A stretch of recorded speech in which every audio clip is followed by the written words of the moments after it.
Welcome to Escape This Podcast, a show that's a mix between tabletop role-playing and escape room puzzles. It's season 13, and this is episode 2. This is a Danny episode. This is the start of an arc, isn't it? It is. It's the start of a mini arc, which makes it very confusing in all my notes to have to have changed the first episode of the arc to episode 2 of a season. Well, that's what happens when we get a guest. It's a bad idea.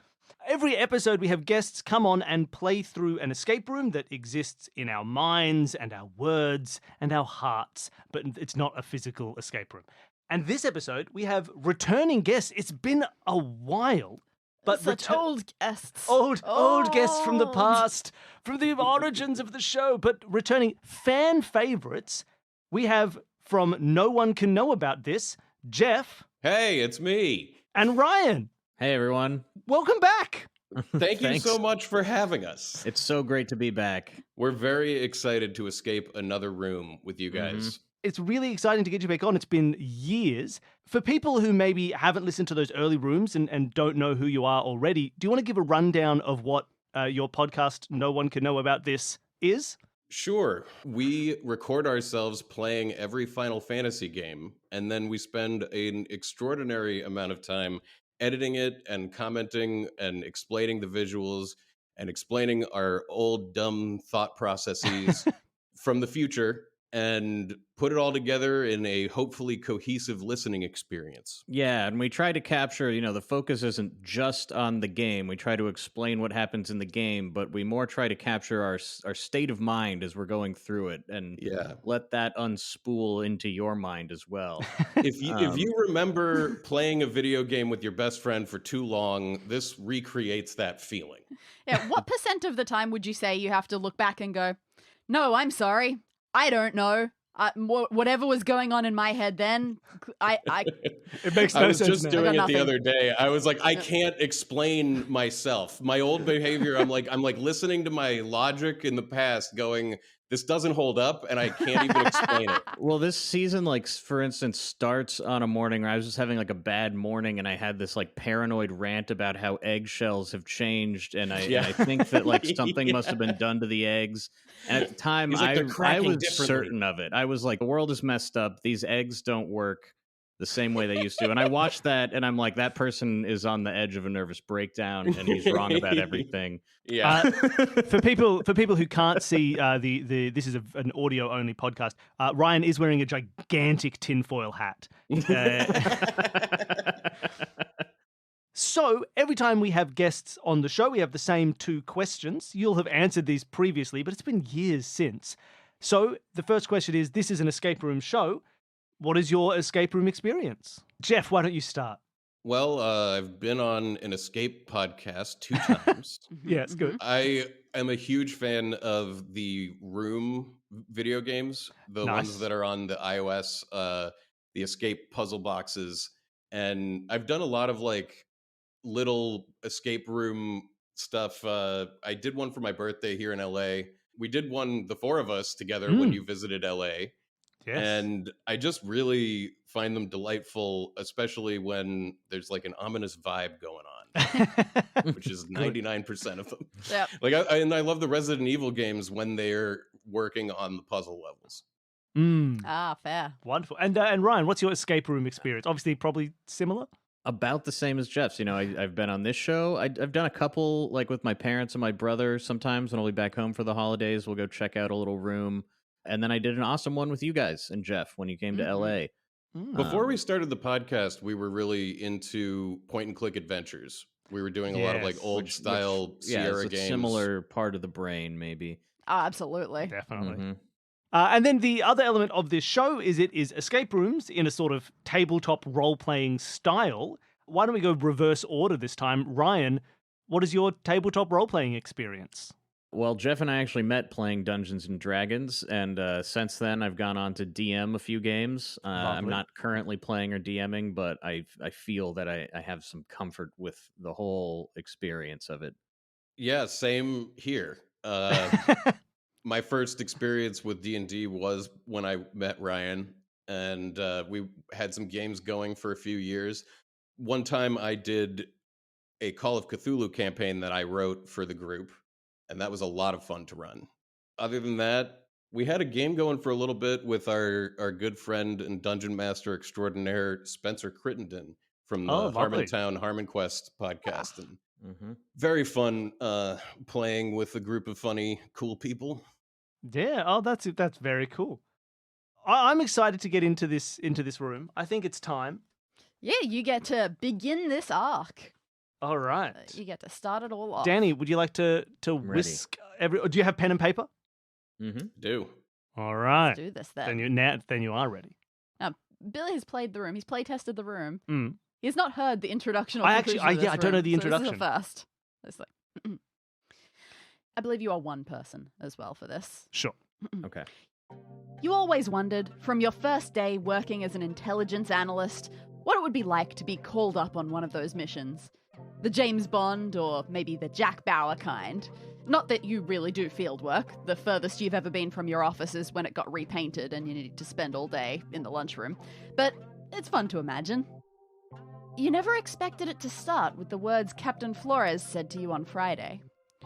We have reliable intelligence that Oakley Heights Secondary School has admitted an adult who is posing as a student. And the reason they are there is a matter of national security. Now, you're the youngest looking person on staff, so you're going undercover to sniff them out.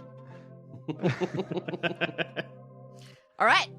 So, you have to go 21 Jump Street in order to catch someone who is going 21 Jump Street. That's awesome.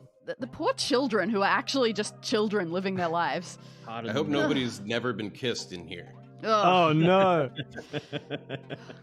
So, you buy the right clothes, management takes care of all the weird enrollment procedures, and pretty soon you're entering this school while trying your hardest to remember what teenagers are like. Your team agreed that today's was the best class timetable for you to start with, because first up for you this morning is PE. I have Australianified all of this, so if I ever say anything that doesn't fit with how your school works, please let me know. That's what we call it. I feel Physical education. Yep. They figure that going in for a sport class is probably the best way, because surely doing sport is going to be the easiest point to tell the difference between children and fake children. You can just tell. So, you head for That one knows how to catch a ball. It's an adult. So, you head for the school gym and you start taking a look around. And here's where you might get some map drawing, some note taking in. The north wall, opposite where you have come from, has 2 doors on it. One in the northwest corner leads to a change room, and one right beside it marked as a toilet. The whole northeast corner of wall is a little sort of nook. It's covered in hooks, and it's got students' bags hanging from all of these hooks. It's the hook nook. The hook nook. As for the gym space itself, it's set up for a couple of different sports at once, depending on what the teachers are up for. There are lines for a basketball court painted on the floor, as well as nets and balls. But there's also a tennis net running along the middle, and some balls hanging around for that. A quick glance up shows rows of sprinklers on the ceiling and a large scoreboard at the top of the east wall. The other students are already here, loitering in almost a straight line, and in front of them stands a teacher whose name is, you check your timetable, Ms. K. Messerly, who beckons you over to join in. Ms. Messerly, okay, got it. You look over all of the students, and you are flummoxed. They all look like regular children. You thought if there was a Channing Tatum there, it would be quite obvious. No, whoever this is, they actually look like a teenager. How on earth are you going to pick out who the adult secretly is? All right. Captain Flores' final words to you this morning ring in your memory. As soon as you ID the infiltrator, plant this homing device in their belongings, their bag or such. We're tracking it from the outside. As soon as it's on, we'll get ready to grab them and haul them away for questioning. So make really, really sure you grab the right person, because we do not want angry parents after us. Please. We won't let them down. We'll try, or I will try. And with that, you have your mission. we've entered the room and we are now taking control of the player character? Yes, we're Absolutely. the body now. Okay. I think we should go talk to the teacher. Yeah, we should talk to Mrs. Go K. over Nestle. whatever she wants the class to be doing. We need to go play the part. Ms. Messerly, she's not one of those strict, old-fashioned, no-nonsense teachers by the looks of it. She's just wearing loose flat shoes, cargo pants, and a school uniform jacket over a t-shirt. She has her nose to a clipboard. She's reading names off the roll as slowly as humanly possible. You sort of suspect she's doing it on purpose so she doesn't have to run the actual PE class for that long. And to the best of your knowledge, she does not know about your secret role. She believes that you are a student. I'm going to look at the scoreboard and learn what it says.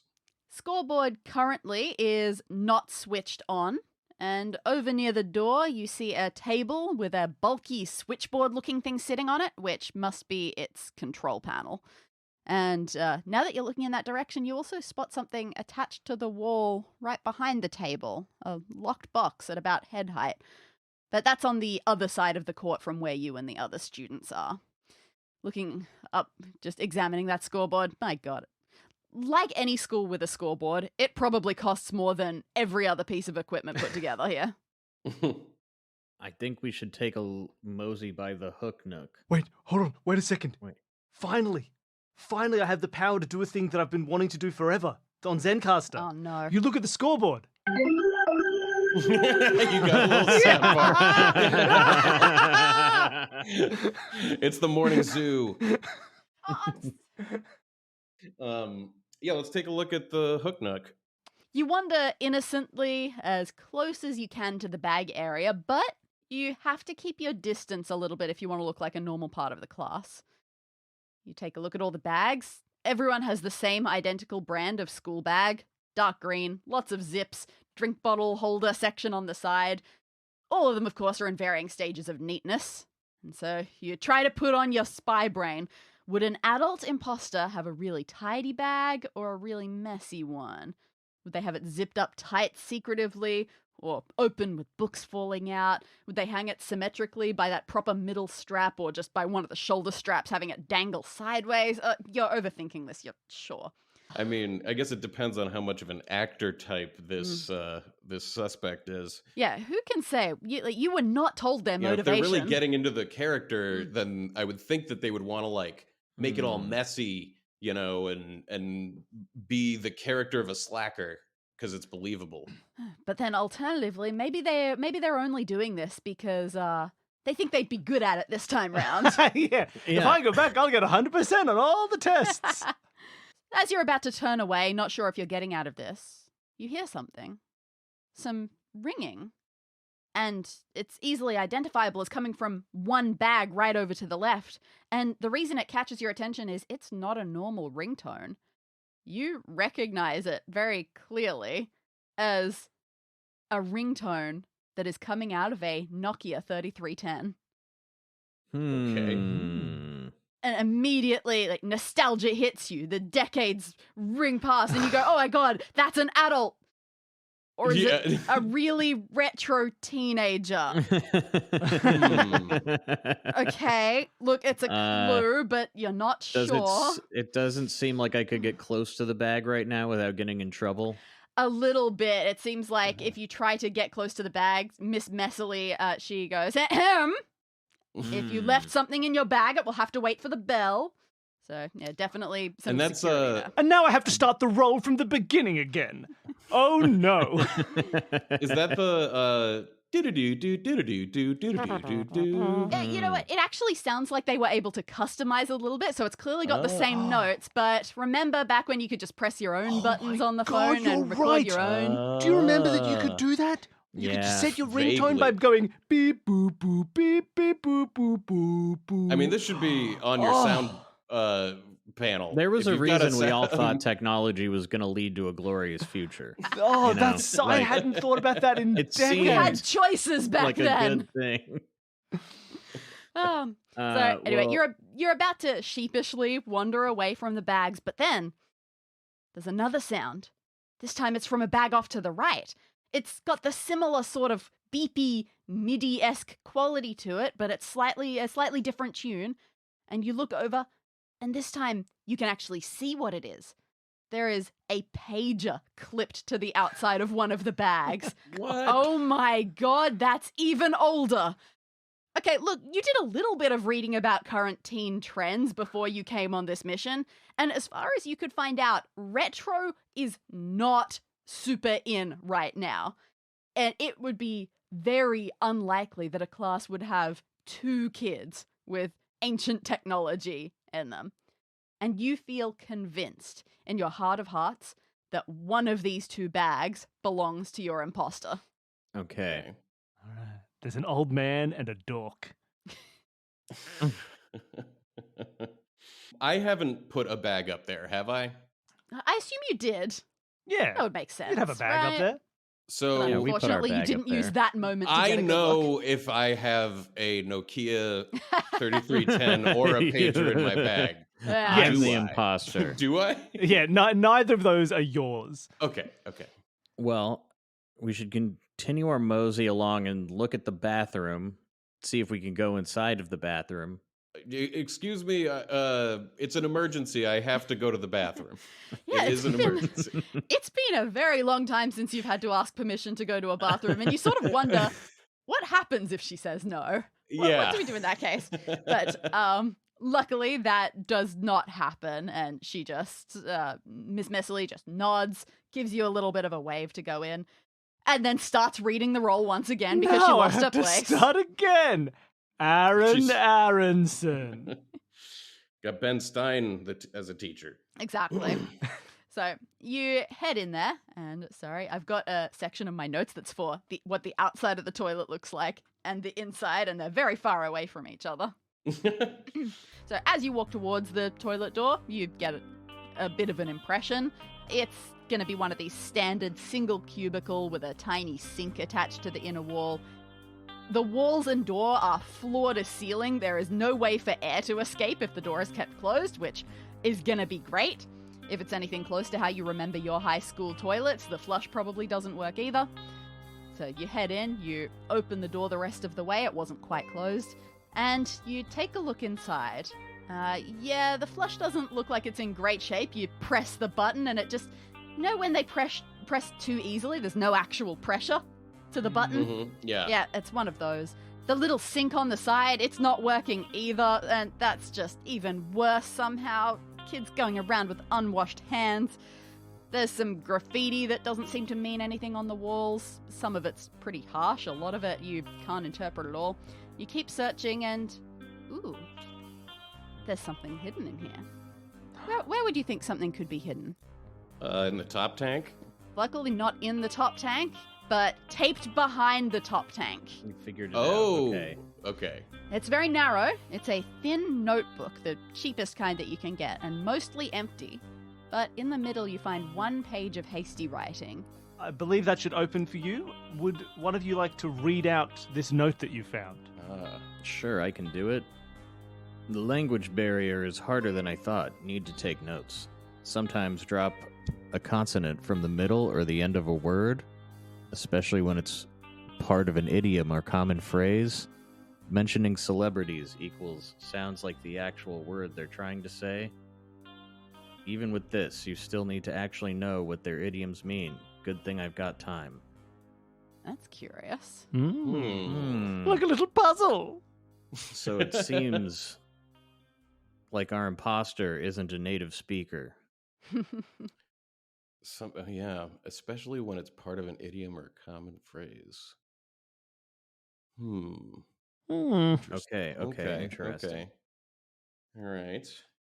I'm going to close the door behind me and open the top tank to see if I can fix the in my experience, when you flush and it just goes, you just got to fix the little chain back onto the lever, and then you'll be able to evacuate the toilet. But I want to do this while the door is closed because it's airtight, and I wonder if something's going to happen. Oh dear. With the pressure inside. I don't know. Using your amazing adult skills, you can fix a toilet in a way that no normal student ever would. But nothing extraordinary happens. From here, it's just a toilet. Okay. I had to find out. Mm. Okay. You can't just leave it like that, though. You know? Yeah. It'd be a problem. It's just appropriate to fix it. Interesting. I am feeling less adult by the second as this conversation continues. Well, I use the toilet. Oh, but the sink Sorry, doesn't work. The sink! Yeah, you're right. What are we you're right. thinking? Okay. Are we done in the bathroom? Well, we have this clue. I don't know if it. I feel like we need to gather more I information feel like to we know need what it more applies to. clues to use this clue with. Yeah, because we'll have to talk to each of the students, and I also want to think about how to get into the changing room because I think we'll learn something about the messiness of each of the children. I think we should tell her that we had an accident and we need to go in the changing room. Yes, that's it. We didn't make it to the toilet in time, and now we need to change. So that's the plan. It's not our fault. The toilet was broken, and while we were trying to fix it, we got it's splashed. her fault.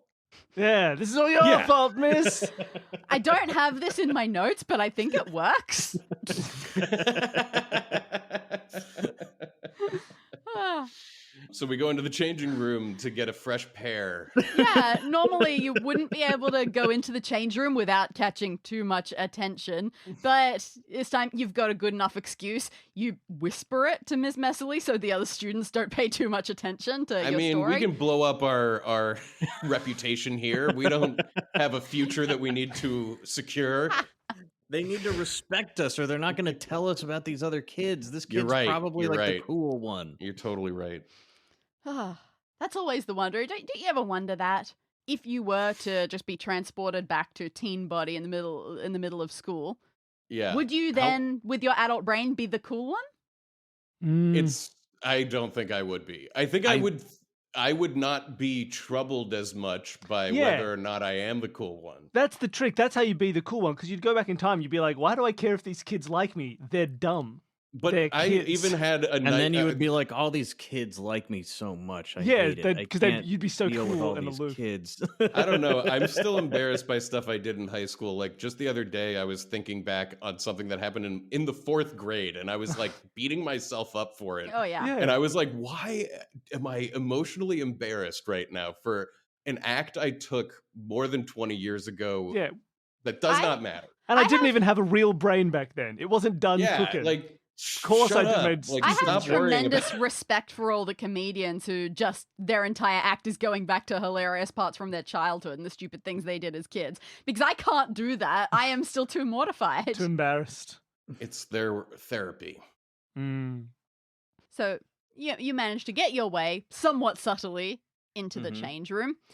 Okay. Look, there's not actually that much going on here. Apparently the kids are all packed up quite neatly. The clothes are all very normal in the way they're set out there. The one interesting factor that you do notice is there is a big cardboard lost and found box sitting right beside the door. I peer into the box. You lean in, you get a good look at the lost and found. Looks to be all clothes, bits and pieces of school uniform that have been left behind when students got changed.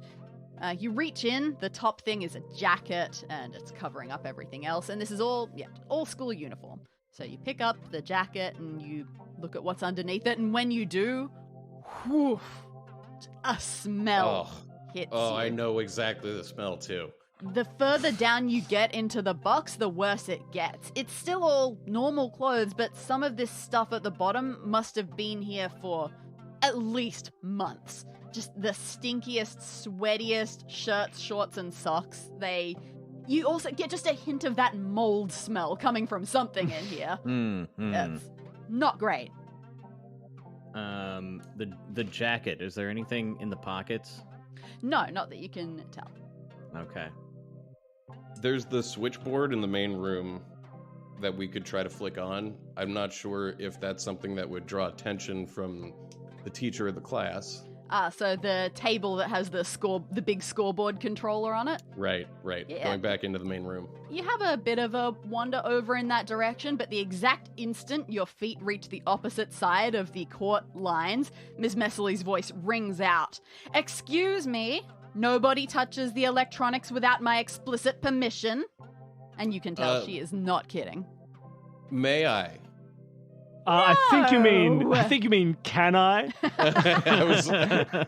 I was saying the correctly to impress her. Teachers don't care. They just want to correct They you. just want to correct you. Yeah. She thinks you're mocking let's her. back off. We've got to pretend that we're afraid. There's also the lockbox above that. We gotta not forget that. Right.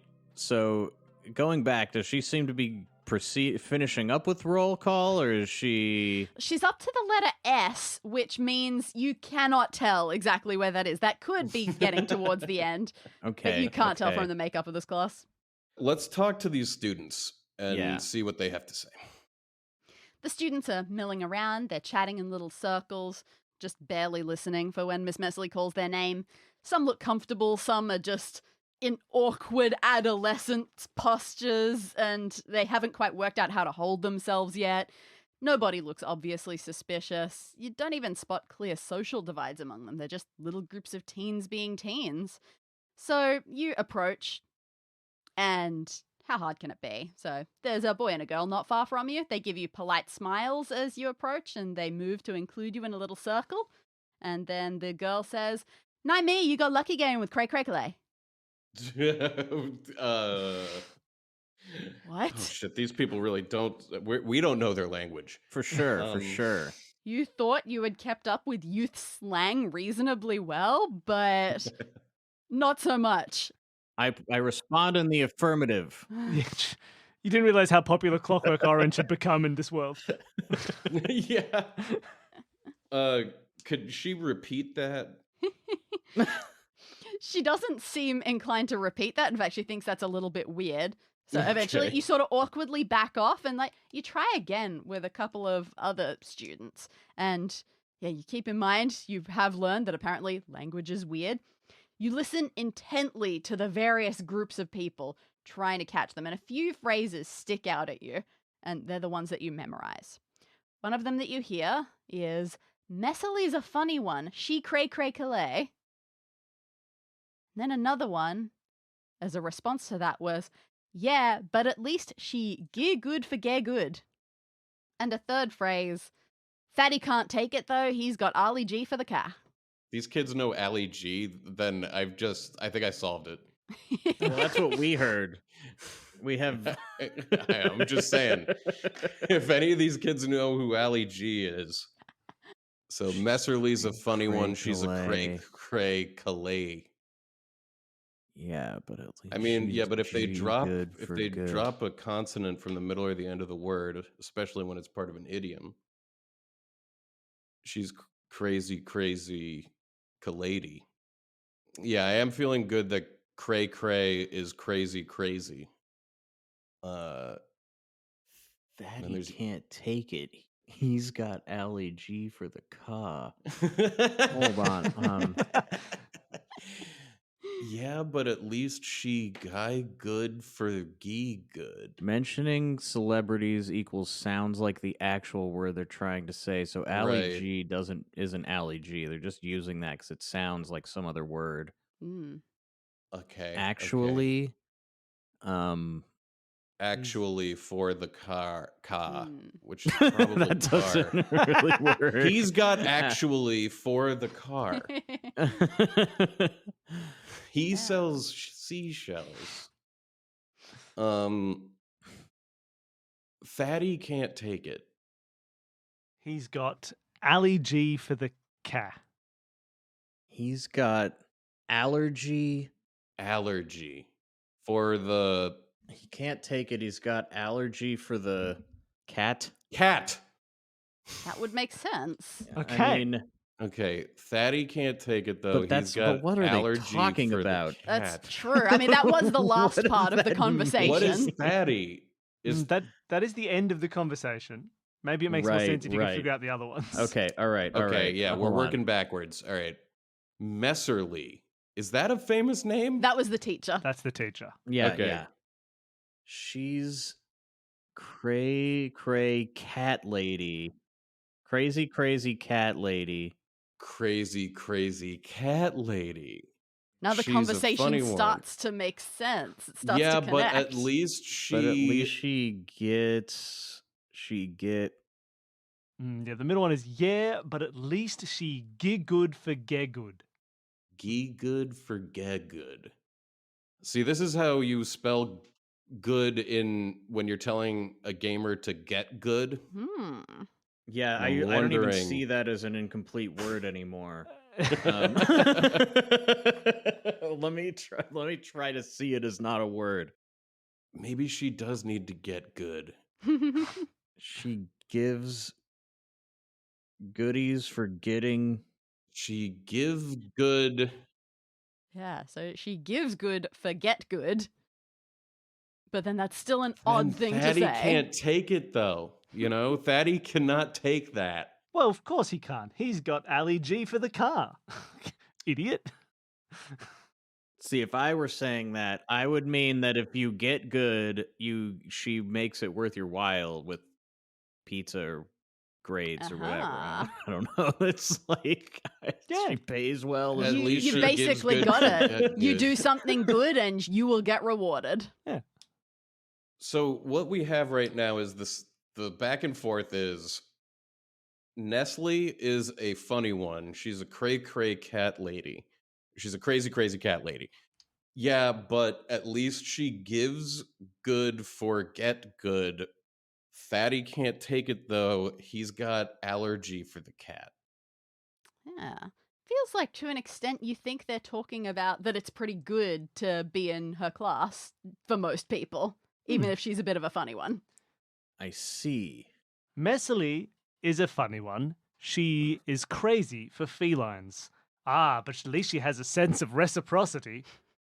I don't know if we figured this out. I think that's good. It's close to making sense, but it's not. Are any other kids talking? But you still need to actually know what their idioms mean, even with that.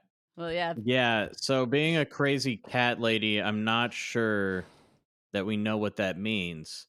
But that definitely connects to allergy for the cat. Like, I feel like those two, you know. Does she look like she's covered in cat? You definitely see fur on her jacket. Yes. Anything unique about the clothes that the students are wearing?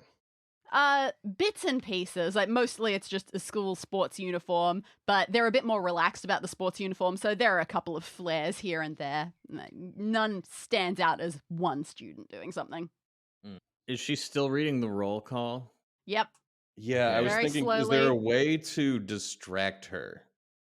Is there anything of note in the roll call? I don't know how there could be. Like, who Nah. cares about what their name is? She will just keep going until she gets through the inordinate number of students with Y surnames. There's Mhm. not like names above the backpacks or anything, are there? No. Okay. You mentioned that there's balls around and all sorts of equipment on the floor. Is that just kind of gym general? Some of that is just general stuff, but you're more than welcome to look more specifically at the court and the net and things like that. Okay. Oh, yeah, Let's let's- take a look at the net. You approached the net to take a look, and from a distance it appeared normal, but up close, it's got problems. You don't even think it's wear and tear problems. This looks like it's just had structural issues since the beginning. The netting, a tennis net, it's a nice even grid of squares made by polyester or whatever the string is. And instead, this one is just uneven, saggy rectangles. Some of the gaps are just easily big enough to let a tennis ball sail through. It's barely usable. Your eyes wander and you accidentally make eye contact with Ms. Messily, who grimaces when she sees you at the net. It looks like she's not happy about the state of it, so it must have been like this for a long time and just no one has done anything to fix it. Like, take a look at this thing. It's upsetting. There is an image for you of the net. People at home can see this image in the show notes. Oh, that one's totally messed up. Spiderweb net. I'd ask you to describe it, but it's a bit hard to describe. It's exactly what it is. It's saggy, wobbly rectangles. Yeah, we got like an uneven grid here. There's some very large rectangles and then some smaller ones. It's not actually one of those spider nets that like is a part of a ropes course where they like have the and you got to like climb through. No, I'm just the bigger saying it's all holes. haphazard It and like there's big holes. And, The more you look at it, the yeah. more you wonder if that was originally its purpose, and they were just too cheap to change it. Okay. Kind of looks like a waving flag a little bit. Okay, so there's a messed up net. I wonder if it does represent a flag of some nation's origin. And as an American, I don't know many flags. So looking at that, it doesn't mean anything to me other than it could be. How about the balls? The tennis balls? There are not many of them. They're not in very good condition. They also don't appear suspicious. They're just waiting to get used. You said there was also a rope or something else in addition to the net? I think it was just other stuff that was on the floor with the balls. Oh, yeah, just very standard stuff. Oh, I might have mentioned, like, the court has lines painted all over it and things like that. Right. Is there anything of note about the lines and also the basketball hoops? The hoops look normal, frayed netting around them, of course, but the lines on the court, you immediately went, oh, cool, basketball court. But now you look at them again and go, wait, hold on. Are all of these basketball lines, or are some of these also tennis lines? They've just got okay, whatever. Let's take a look at this. Like, this is what the court looks like. So there's another image of this. Definitely resembles basketball. If you'd like to try and do your best describing what this court looks like. It does look like a basketball court, but instead of when the key, I believe it's called, where you have like the free throw and then like that area that goes up to the net, instead of having it wrap around and be perfectly perpendicular to where the net would be, it's kind of a cone shape. And it also doesn't have a 3-point line. Oh, it looks just like the net, though. Like the pattern of the basketball court looks just like the wear. Very of the similar holes to in the net. Yeah, because the circles obviously don't exist on the net, but everything else actually but is. The way the grid works is maps perfectly. Close. Sort of, it kind of does. Why would the floor plan match the net? It could be a coincidence. I'm gonna look up at the sprinklers. It could be a coincidence. Yeah, look at the sprinklers. The sprinklers dot the ceiling, as any good large room should have them, and you don't notice anything unusual about them. You do notice there's a little brand written on the basketball court that says "Court made by Sports Inc." And you do also notice the side of the net has the same logo, so they were clearly made by the same people. Sports Inc. Sports. They make all your some sports sort of stuff. Subliminal messaging. That's their tagline. Sports Inc. We make all your sports stuff. Why would the floor match the net? Is the net in the center, like of the court, as though it's like a tennis net? Yep. Very curious. Sports Inc. is definitely. I look at the scoreboard. Does Sports Inc. make that? Not that you can tell. As an intelligence analyst, do I have any gadgets in my pocket where I could somehow sense something out of the Nokia, like get data off of it remotely using my gadget? Yeah. I just watched the full season 2 of Hunted, so I'm sure that technology does exist. Okay. But you do not have it on your person. I should have been prepared. Yeah, you need to be able to know the number and remotely hack into it to tell all the contacts. Back in the changing room with the lost and found and like the jacket that was covering all the disgusting smells, was that covered in hair or cat hair or anything? No, it doesn't. It was on top, so it's the least worst smelling thing in there. It doesn't seem like it's covered in anything in particular. Okay. Is exactly the same type of school jacket, though, as Miss Messaluse. We got to figure out how to get to the switchboard in the lockbox. I think we need to challenge these kids to a sports match, a sporting game, and see who's too strong for their own good or something. And also see if there's a special game that starts being played on this. Yeah, maybe they don't play the games we think that they play. Maybe they play Foursquare or some weird version of Foursquare involving this pattern. It's 4 to the power of 3 over 2 square now. How can we distract Miss Nestle?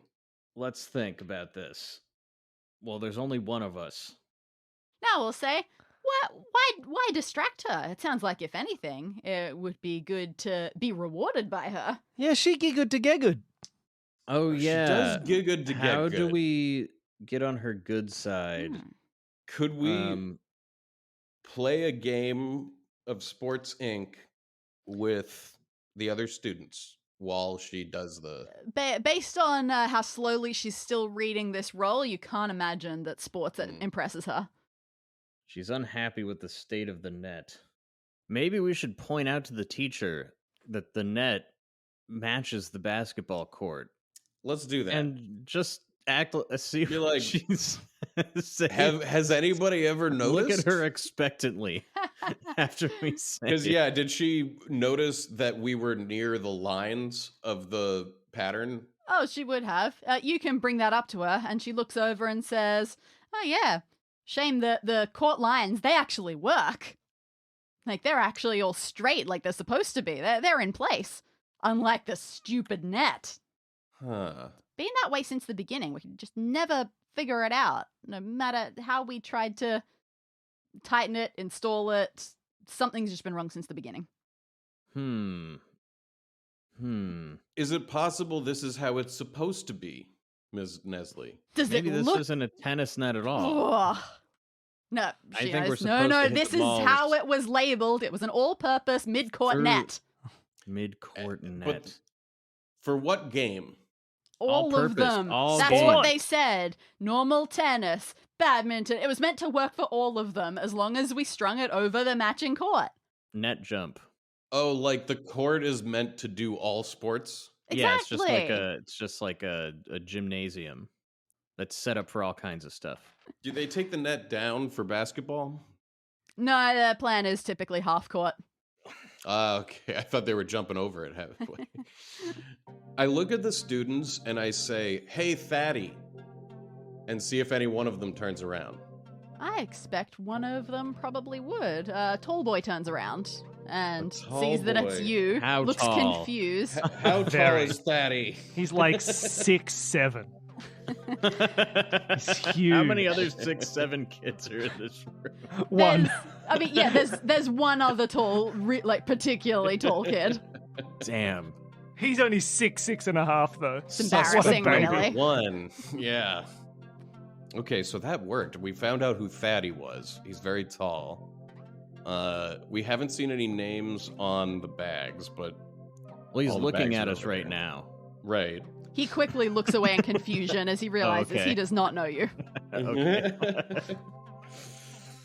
Okay.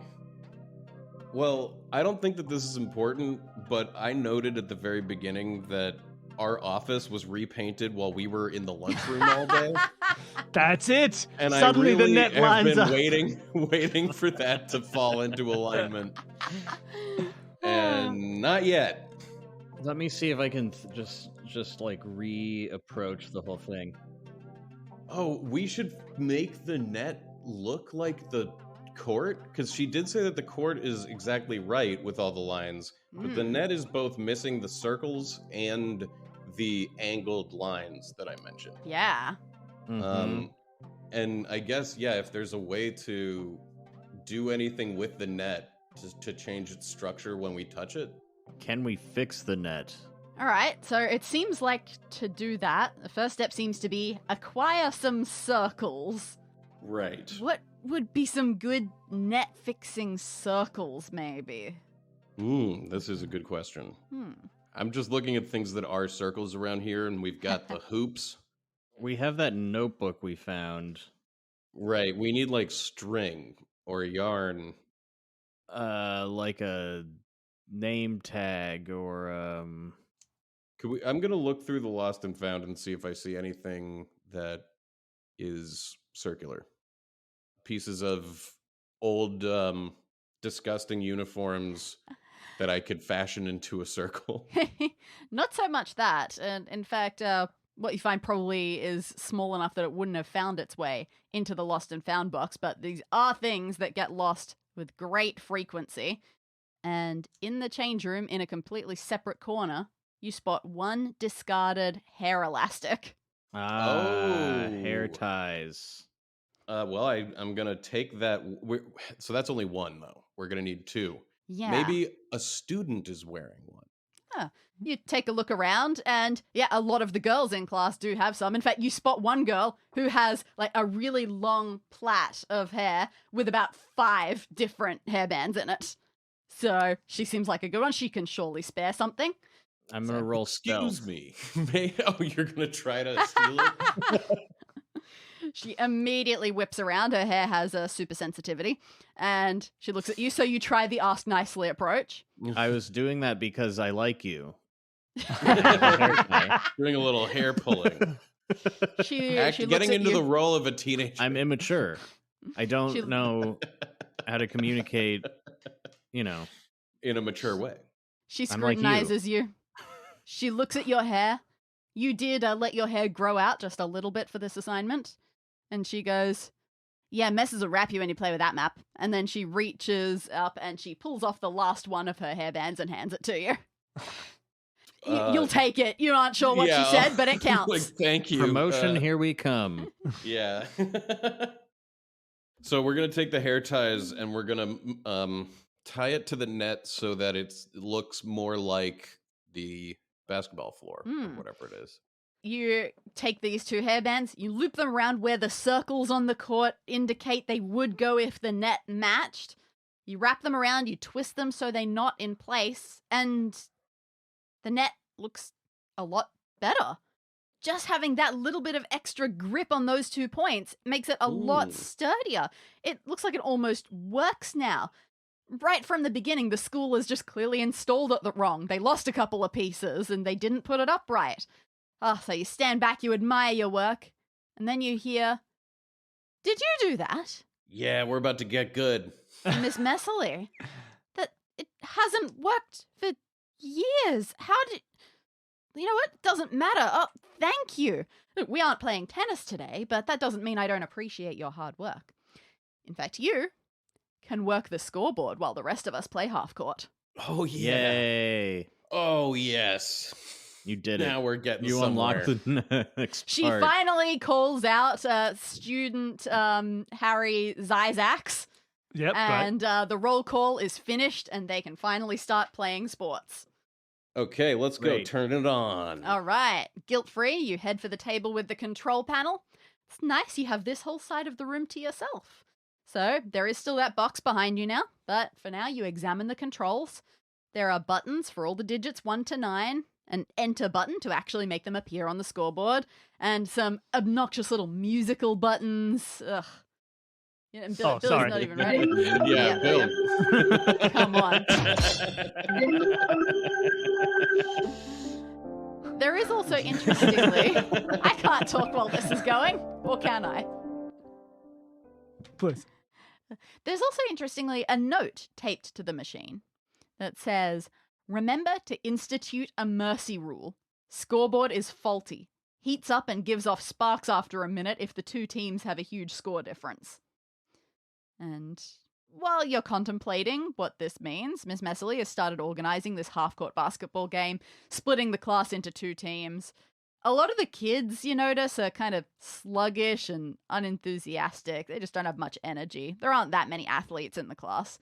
But there are 2 boys who look like they are raring to go and could drop the ball into a hoop without even needing to stand on their toes. And you recognize one of them right away. And Ms. Messerly, you hear call out, now Thaddeus and Neil, the 2 of you have to be on opposite sides. And so, yep, the 2 tall boys, they nod and they separate. Okay. Because if they didn't, the scoreboard would explode. Apparently. if there was only one team Killing with us a tall all. boy, the scoreboard would explode.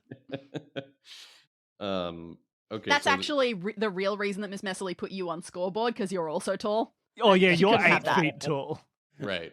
You're that wax figure at Ripley's Believe It or Not. Of the Robert super tall Wadlow. guy. Yeah. I'm going to turn on the scoreboard and see if there already was a score from a previous time. You give it a go, you turn it on, and it just starts at 0-0. nothing even happens unless you press the enter button. So you can actually play around with the numbers as much as you want without anything showing up on the scoreboard at first. So you press some of them, you make some of the dumb music happen. Every time you play... Yeah. You said it. I know. The one thing that you do notice is that every time you press one of the numerals buttons, it lets out a MIDI-style melodic beep. A different note for each number. The volume isn't very loud, but it is hooked up to the speaker system, so your quiet little beeps can be heard from any corner of the gym.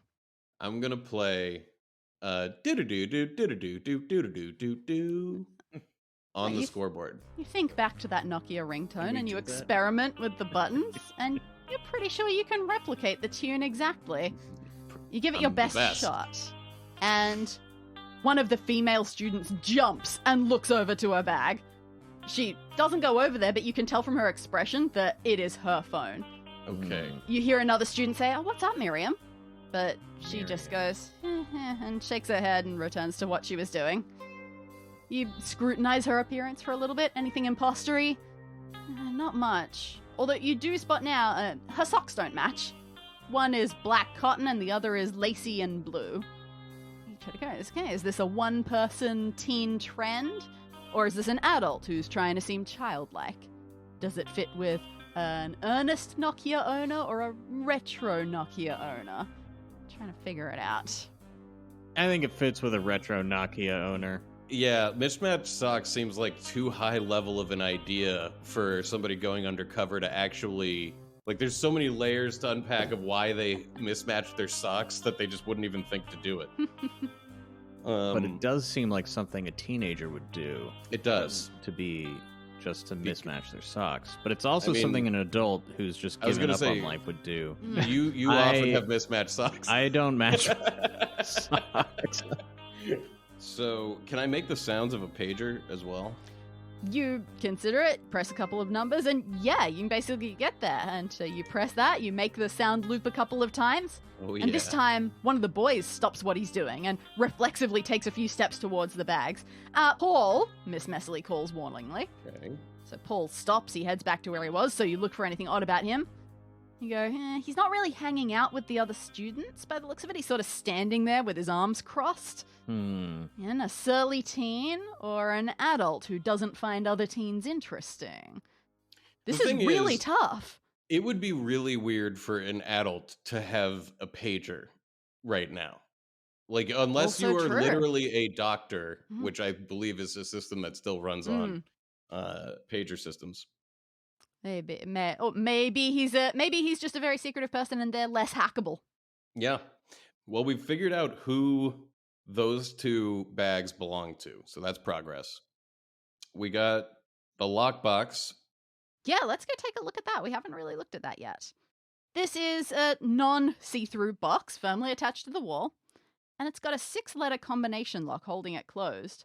It's an old lock covered in rust. People must not open this thing often. Ew. Yeah, look at that. This lock is so old, one of the letters on the reels doesn't even move. The third letter is stuck in H. You wonder what's inside, and as you wonder, you spot some words that have been stenciled on the front of this box. Yeah, anybody at home can see this this note, but Jeff, would you like to read it out? Yes. In the top right, it says shot swarm, and then there's a blank word, like space for a word, and then it says scold. Shot swarm blank scold. And I guess the missing word will be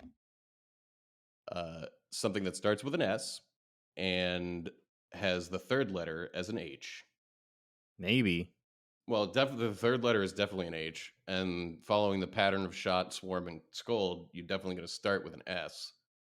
And I would guess that the word is school. Why do you say that? A word that starts with an S is going to be wanting an H right next to it, except for that one that has a C in between. It's a pretty good guess. There's another fun little clue that could clue you into exactly why it's school. Ryan, you got any ideas? Because I feel like I just figured it out. Like, I'm ready to solve the Wheel of Fortune. Yeah. Absolutely. Yeah, you've jumped in. If I were Pat Sajak, I'd be clapping my hands vigorously. That's only we were Vanna's so lucky. job. If I was if I was Vanna White, I'd be clapping my hands. If I was another contestant next to you, I'd be clapping my hands vigorously. Resentfully. But there's just a fun another little clue that you might see there. What are the words you've got in that list already? Shot, swarm, scold. I mean, they do seem to have a lot of the letters that make up school. They definitely all start with an There you S. go. Shot, swarm, school, scold. Hot, warm. Oh, hot, warm, cold. School, cool. cold. Cool. Cool. Yeah, just a bit of fun. Hot, Yeah, warm, that's great. cool, I like that. cold. Yeah, I love wow, that. that's wow. yeah. As soon as you said that, I saw it. I could not make my brain do it. Yeah. That's very clever. Hot, warm, I cool, love cold. that. Very good. Very good. I think the fact that you would be saying it CHOOL also stopped me from being able to take that leap. Yeah. But yeah, you didn't need to take the leap because you leapt already and landed perfectly on school. Yeah. I You jumped to conclusion. you look around. Nobody's paying you any attention right now, although Miss Messerly will surely notice soon that you're not keeping score for the game. So you put in the word school. Add some numbers to the board. The lock opens. You open the box quickly, and inside... Okay, that makes sense. There's a thermostat in here. Oh. What does the thermostat read? At the moment, it is a very appropriate room temperature. Ryan, do you want to blow up the scoreboard? Yeah. Let's switch it on and put a high score in one of the things and a 0 on the other side and let it go for more than a minute. You enter a high score for one of the teams. Who do you like, Thaddeus or Neil? Let's go do with Thaddeus. Okay. You give Thaddeus's team a score that they obviously haven't quite earned yet. You say they, you mean he. He's doing all of the work, and Neil is doing all the work for his team. Right. As soon as the number appears, though, Miss Messerly glares at you. If you can't handle the duty of scoring sensibly, I'll do it myself. I was afraid of that. And Dang you it. have to- I may get good to get good, but I get bad to get bad. So yeah, you quickly erase it. You can't lose this power just yet. Okay. We're going to have to We can figure make out it a way to hot. do it. We can make it hot in here. Yeah, and then she'll have to maybe make it cold so that she has to put on clothes instead of take them off. Why don't you try and break it down? What do you want to achieve? Well, that we want to achieve her not paying attention for a solid minute so that we could blow up the scoreboard. Putting a high score on one side and a low score on the other side and waiting for more than a minute. Well, we can just try to make it so that one team wins somehow. We had the thought that we were certain one of the people who had one of those bags was the fake. So we've got Miriam and Paul, and one of them has mismatched socks. We could find a matching sock. in the lost. We know whose bag is whose. True, but you don't know which one is the imposter who's recently arrived at the school. Right. Yeah. Let's go looking for socks. Yeah. In the changing room. You take the quickest of dips out around back to the change room. So quick. You're relying mostly on memory because you've already been through the box. So you're just taking one more quick look over there. And you do indeed spot a lacy blue sock in there. Not in good condition. And some of the blue that's on it is not the original blue. You think it's been growing some more blue over time. That person has been here for a while. Definitely. Miriam lost that sock months and months and months ago. Well, through deduction, we're right on to Paul. It seems like it's probably Paul. Which means you only have one more task left, which is get the homing device that you have into his bag. Which sadly, if you recall, I believe was neatly zipped up. We're gonna need a distraction. But first, we've got to figure out how to juice the game to make the score crazy, to make the board explode, to make the sprinklers go off, to make the distraction happen so we can slip the homing device into Paul's pagery backpack. Exactly. Perfect. All right. And with the match going on, you're watching, like, most of the kids are terrible. They can barely pass to each other. And it's pretty much just a one-on-one game between Thaddeus and Neil. How could we break one of their legs? Exactly. could we- Metaphorically, how could you break one of their legs? What else do we have? Well, we can change the temperature. Yeah, but presumably that would affect them both equally. Yeah. Unless one of them runs hot. Oh, we need cat hair. We need to somehow trigger Thad's allergies. He does have an allergy for the cat. Mm. It's all over Mrs. Nestle. We gotta make it cold so she takes off her sweater. Wait. Sorry, one more time. So we make it hot. Sorry, the opposite Then, of what we were usually thinking a people second put ago. on clothes when they Sorry. are cold. The one where the clothes, you need fewer. We make fewer We're- clothes with we're- temperature making it clothless. hot in My brain we're is making like it hot in her. crashing. Yep. You turn around and you sneakily turn the thermostat way up. And it only takes a couple of minutes before it is midday in summer levels of hot in here. And Ms. Messerly is right near an air vent. So sweat starts dripping down her temples, and pretty soon she just heaves a huge, exhausted sigh, removes her jacket, folds it up into a neat bundle, and drops it against the wall behind her. How are we going to get this on the kid? Now we got to make it super cold so that the kid needs a jacket and puts on the cat jacket. But that wouldn't she just put it back on because she'd be cold? You're totally right. I guess we could just go and do it instead of, like, because I still feel tied to the scoreboard is why I'm not just going and doing it. Yeah, it's okay. Apparently, you have earned enough goodwill that you can do a little bit of a wander as long as you don't do anything too ridiculous. Unfortunately, grabbing the teacher's jacket and just walking away with it, she notices. It takes her a moment before she notices that you're, like, behind her. But when she sees you, like, walk away with her jacket, she will definitely notice that. I'm going to replace it with the jacket that was sitting on top of the lost and found garbage. Oh my gosh. Well done. Yeah. I'm taking a bow. You can't I'm so hear proud of us in but this I'm brain. bowing. You snatch that spare jacket from the lost and found, and you sneak up behind Ms. Messerly, and you quick swap. Quickest All swap right. ever. And she notices you walking away with a jacket, but she looks behind her and, well, that's her jacket's right there. So, whatever. I guess you've just had a jacket this whole time and she didn't notice. You walk across the basketball court and accidentally do a little bit of a stumble and, oh no, I got Thaddeus in his tall face. Your arms had to wave really high to get it at him. Very Oh. low. You forget this is an 8-foot boy. Yeah, oh, good point. Oh, yeah, so I'm sorry. And, yeah, he even sort of reflexively catches you a little bit, and that just makes it worse. It goes right in his nose. And, you apologize. You go on your way. And then a few minutes later, you hear a cough, and a sneeze, and another sneeze, and then a, Ms. Messerly, I need to sit out. My eyes are watering like crazy for some reason. I can't, yeah, Miss Messerly immediately sees he's going to go into a sneezing fit and excuses him, and Thaddeus has to sit off to the side. And with that happening, the game continues, but without Thaddeus there, any pretense of this being a fair competition is gone. Neil is dominating the court. You think that based on the rules, someone else has to hold the ball for some of the time, but you don't even see it. It's just like all Neil. And since it's all Neil, the points are all going to his team.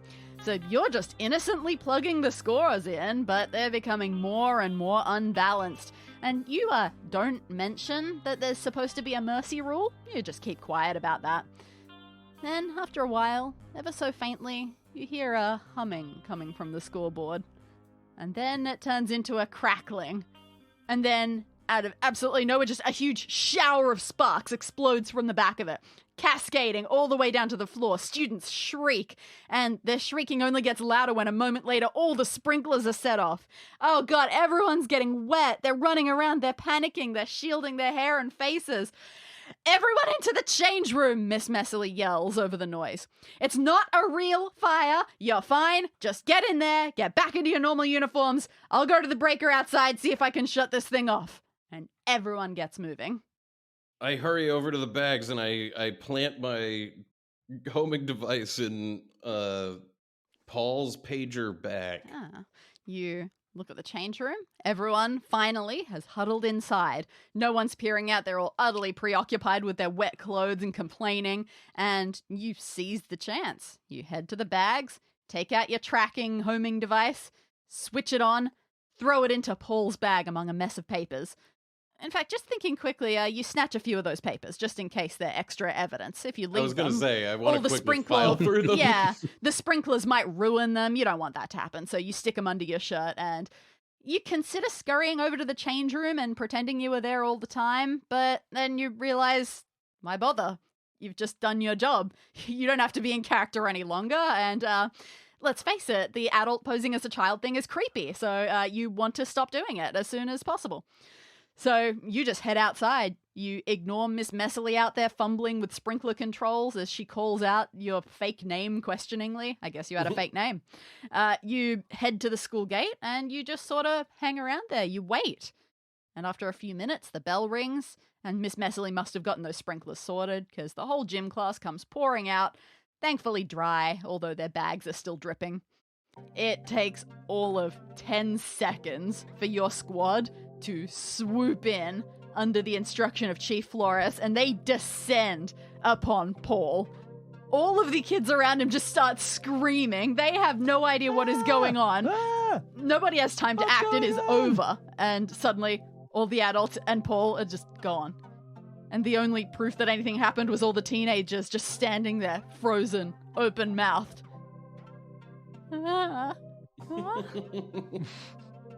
And you brush your hands together in satisfaction at a job well done. That won't cause any PTSD at all. You stopped a sneaky grown-up conducting some nefarious plan and traumatizing a bunch of children. And, man, what was his nefarious plan? Chief Flores never really made that clear to you. You could assume the worst, of course, but, you don't like being uncertain. So before you head off for good, you take a look at the papers you stole. Most of them are normal-looking schoolwork, exam and event notifications. But at the bottom of the stack is something different. A handwritten note, definitely penned by an adult. Paul, it's working like a charm. I watched carefully during my class this morning, but I didn't need to. None of the students suspected a thing. Well, why would they? Based on this rousing success, I'll spend my afternoon free periods cooking up a bit more mischief. Devon. Oof. Your stomach knots up. This note doesn't really tell you anything about Paul's plan, but it arguably tells you something worse. That he's not alone. Devon. You think about your fake class timetable. Devon, could this be Devon Menifee, the head of the science department? What could he have to do with this? Okay. Looks like your undercover mission may not be as over as you thought. But for you two, you have finished this room. Yay! Wow, that was amazing. Yeah, that was so good. Thank you for listening to Escape This Podcast. Don't forget to tune in next week for Podcast This Escape, where we debrief with our guest and discuss the escape room that we just escaped from.